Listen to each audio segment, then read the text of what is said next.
Hello Jeep Obsessives and welcome back to the Green Dot 319 Jeep channel. How are we all doing today, guys? Do you want to impress women and small babies? Well, unfortunately, I might be able to help you with some of those bits, but what we're going to talk about, guys, is something that you may be able to impress some old men with, and that's talking about the differences between Jeep bodies and Jeep tubs, okay? Because there are some differences, and I've had a look through my videos and I realise I've talked about ACM tubs and composite tubs and things like that, ACM2, without really explaining what's going on, guys. So today we're just going to have a look at the tub. I'm going to try and work out which tub is which, and there's some really easy ways that you can work out which tub is what. And you can go around, you can easily look at a Jeep and go, that's that. And that, it's some quite interesting information to have, really.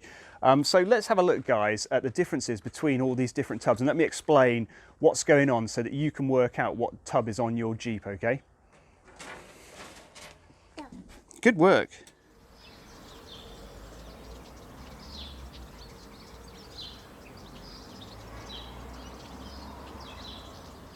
So guys, what's going on with tubs then? What am I talking about?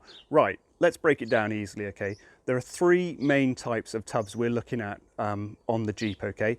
Start off with, Ford and Willis made their own tubs. Ford produced theirs up until just before the end of 43. Willis got ACM, which is American Central Manufacturing, to produce their tubs throughout the war, and they produced the ACM1 tub until the end of 1944, and then after that, both companies used the ACM2 tub, which is a combination of the early Ford and the ACM1 tub, okay? So they used bits from both of them to produce one tub, the ACM2. That's what's on a lot of Jeeps, okay? There is a period of time just before the end of 43 when Ford swapped over from using Ford tubs and used ACM1 tubs for a short period of time. So just remember that, guys, when we're talking about these features, you could find a Ford GPW which was built at the end of 1943, which has a Willis style ACM1 tub on it. So that sort of throws this identification thing out a little bit, but just bear that in mind. Now the manufacturers, ACM and Ford, well, ACM produced a bare tub, okay, and then Willis or Ford added the bits, every external bit to it themselves. So it came to you like, well, it came to the factory like this one came to me with nothing on it. And then they added on the little extra bits like, the top bow mounts and the toolbox lids and things like that. Now, what I'm going to talk about in a sec, guys, toolbox lids are an easy way to tell, but they could be swapped around and things like that. So we'll just forget about toolbox lids. But just so you know, the GPW has this stamped reinforced toolbox lid, and the Willis has this flat toolbox lid, and they use those throughout the war, okay? But if you're walking up to a tub like this, you're like, well, what Jeep is this? What am I looking at here? Well, we can tell easily what it isn't, okay? Straight away, looking at the wheel well there, you can see there's no reinforcement ribs in that wheel well, and those reinforcement ribs show that that would be an early Ford tub, okay? So that was the one that Ford made.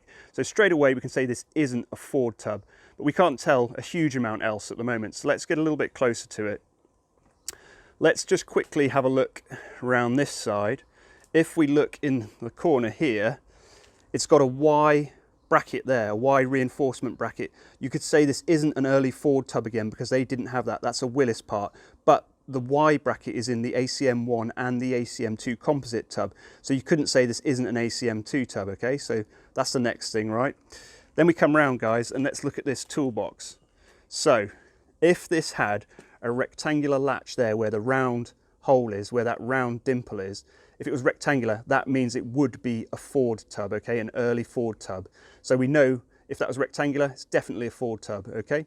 And then also here, where the rear seat goes, that latch, this thing at the bottom here, where the rear seat attaches to, if that was a weird sort of triangular thing, weird wide triangular bracket, that would be a Ford tub as well, okay? So we can tell pretty straightforward straight away that it's not a Ford tub, okay? But looking at it here, guys, the ACM2 tub uses that same bracket there, and the ACM2 tub also has the round latch bracket there. So you couldn't say if this was a Ford or, if this was a ACM1 tub or an ACM2 tub, because they all share those features, okay, guys? So how can we tell straight away if it's an ACM1 tub or not? Now, down here on this floor, now you're going to have to use some imagination here, guys. Remember, this floor is all being replaced, okay? So this is new. I haven't drilled through. There will be a bolt which goes down there and holds the tub to the cross member there. I haven't done that yet, okay? So imagine there's a bolt there. There would also be a round coach head bolt here as well, and that would mean it's an ACM1 tub because that bolt is where the exhaust bracket hangs onto. The ACM2 tub has a reinforcement underneath, okay, and that's where it bolts to. But the ACM1, a bolt, coach bolt, goes all the way down through the hat channel underneath. It bolts through the hat channel underneath, and that's what it attaches to. So if you looked at it and you saw straight away that it had a coach bolt there, a round-headed coach bolt, you can straight away tell that that's an ACM1 tub. So that's pretty simple, that's pretty easy to work out.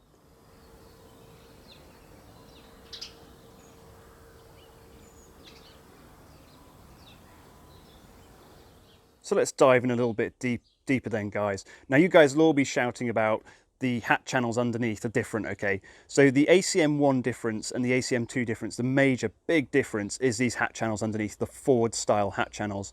These are the hat channels that Ford put on the early tub that they made, and then ACM used those hat channels on their ACM2 composite tubs as they're a better design. But you can't easily see that from far away. So what we're talking about is the easy things to spot. Those hat channels obviously are a dead giveaway. If it's got the ones like mine does, it's an ACM1. If it's got the Ford style ones, it's a Ford one, okay? Or it could be a composite.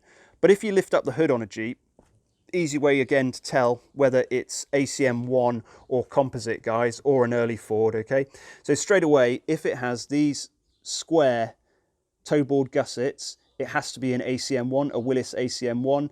But if it has the rounded ones like the Ford has, it could be an early Ford or it could be an ACM2 because ACM used those rounded ones off the Ford on the ACM2. So you can't say whether it's a Ford or an ACM2, but you can say this one is definitely an ACM1.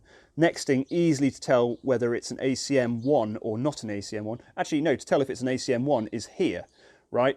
Where that horn bracket is, on the ACM2, there is an L, excuse me, on the ACM2 and the Ford, there is a strengthening L reinforcement there, guys. So if it's flat and straight like that, this means it's an ACM1, so that's an easy thing to quickly tell there.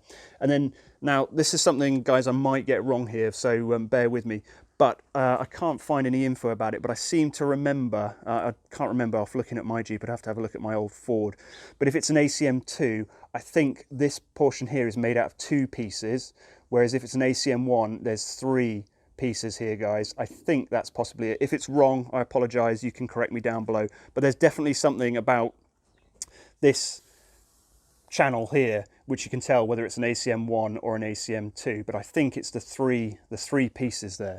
Couple of last bit, guys. So if you haven't got already enough information to work out what type of tub this is, if you really want to break it down, if you go inside here in the glove box, on the Ford, the early Ford tub, at the end there will be a stamp, a Ford GPW stamp at the metal at the rear, okay? That tells you it's a early Ford tub. There's enough information around otherwise to tell you, that you don't need to look at that, but that will tell you it's a Ford GPW tub. Last little thing, guys, an interesting thing about restored tubs, okay, is that there are a couple of extra holes on the side here. You got this footman loop here for tying on the axe bracket and the shovel, right? But they also put in a spare set here as well, which nobody ever uses, and I don't think have ever been used. You can see on the rear, I've got the wrong bolts in there. There's a tapping plate here for it, okay? And you can tell if someone's monkeyed with a tub or if the tub's been restored or full of filler, because you come around here, you have a set of holes here for this footman loop. You have a hole there for the fuel tank sender gauge wire, okay, and then you also have a set of holes here with screws in it which don't do anything, guys, and if they're not there, that means that it's being played with or messed with. And if the holes are completely missing, you can tell that it's full of filler, okay, but if there are no bolts in it, it also means that someone's played with it at some point, because they came from the factory with those little bolts in it even though they didn't use it. So that's just an interesting little bit of information there for you about original tubs.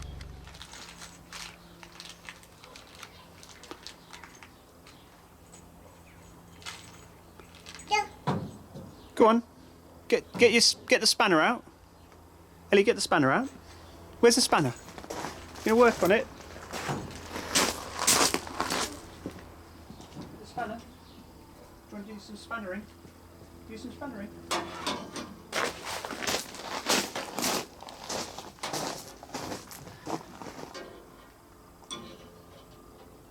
Good work. Yeah. Jeep mechanic of the future.